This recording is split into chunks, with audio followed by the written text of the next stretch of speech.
আসসালামু আলাইকুম প্রিয় দর্শক, আমন্ত্রণ জানাচ্ছি ফেসটক বিডিতে। দর্শক, দেশের যে পরিস্থিতি তাতে বিএনপি সরকার গঠন করার পরে কতটুকু ভালোভাবে কাজ করতে পারবে সেটা নিয়ে একটা প্রশ্ন আছে। কারণ মববাজরা নির্বাচনে হেরেছে হয়তোবা, জনগণের কাছ থেকে পরাজিত হয়েছে হয়তোবা, কিন্তু তাদের মাথা থেকে হয়তো মব এখনও উঠাতে পারেনি। সে কারণে নির্বাচনের প্রথম দিন কিংবা নির্বাচনের দ্বিতীয় দিন হুঁশিয়ারি আর হুঁশিয়ারি। এখন এখানে বিএনপি একটু কৌশলী, এটা বলতেই হয়। কারণ বিএনপি নেতা নির্বাচনের পরের দিনে আওয়ামী লীগের অফিস খুলে দিয়েছে।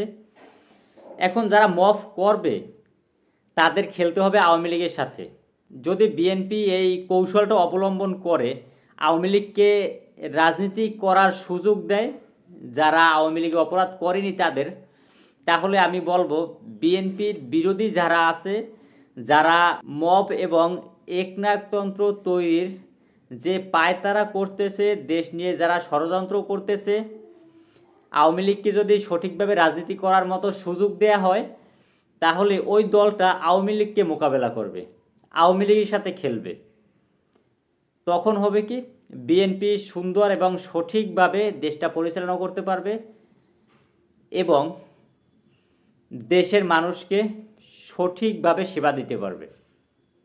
তাই আমি বলবো আওয়ামী লীগকে রাজনীতি করার সুযোগ দেওয়া হোক, যদিও তাদের রাজনীতি করাটা গণতান্ত্রিক অধিকার।